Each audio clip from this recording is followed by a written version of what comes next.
stigið. Nú ekki bara það allra stærsta sem þú tekið þátt í? Jú, ég held að það sé engu logi það að þetta bara stærsti viðburðurinn, bæði útileikurinn, þetta stórkostlega upplifun og stemningi kringu það og svo bara svona stemningin að stigmagnast þetta hjá okkur og við ætlum okkur að vera bara tilbúin til leiks á morgun.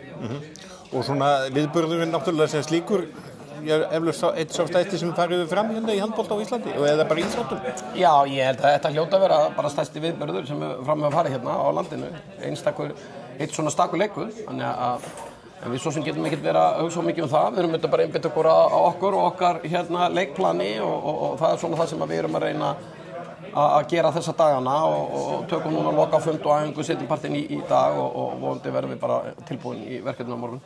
Áttu von á miklum breytingum, nú staðan jöfn og þú þarf að gera eitthvað til þess að brjóta þessa stöðu upp? Já, sko, nei, ég á ekki von á, svona bara heilt yfir var ég bara mjög sáttur við frammistöðuna úti. Við skorum 29 mörk og við svona þurfum að bæta, við þurfum að skora meira úr hraðablöpum, skorungin var 3 mörk úr hraðablöpum og til að það gerð þá þurfum við að spila betri varnarleik. Mér finnst við eiga pínu inni þar og við verðum svona örlitlar áherslubreytingar í ákveðnum taktikum hjá þeim sem að vonandi mun ganga eftir bara og þannig að þetta svona aðalega varnarleikur og ná svona örlítið betri markvarslu aðeins fleiri hraðablöpum þannig að ef það verður í lagi þá ég bara vongur að við náum í góð úrslit.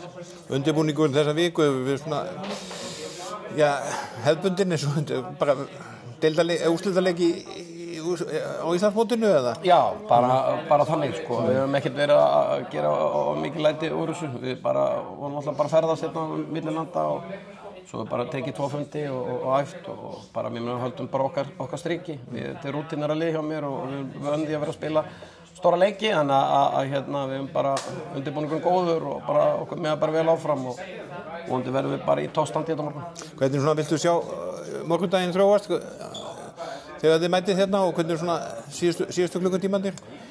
Ég bara, eins og ég segi, nú bara þetta snýst rosalega að bæði við og leikminni bara einbeitum okkur að því sem við erum að gera og því sem við getum stjórnað. Þetta verður og búið að vera mikið umtali kringum þetta og það er bara svona hluti af þessu. Við þurfum að hafa fókusinn á því sem við getum stýrt og stjórnað og það er svona bara undirbúið okkur eins vel og við mögulega getum og við höfum nýtt tíma vel og ætlum að gera það bara núna fram að leik og svo bara snýst þetta það að fara út á dúkinn á morgun og bara láta vaða og svo bara kemur í ljós hvernig það þróast og hvernig það fer en við þurfum að einbeita okkur að ná í alvöru frammistöðu og það er bara heilt yfir í allan leikinn í 60 mínútur hvort hann sé varnarleikur, sóknarleikur, hlaupin okkar tilbaka, hlaupin okkar fram þetta snýst við þurfum að tikka upp box og ef við gerum það þá er ég samfærður það og vondur það að frammistöðan verður góð og ef við náum okkar góðu frammistöðu á morgun þá er ég samfærður að niðurstaðan verður ekki síðri.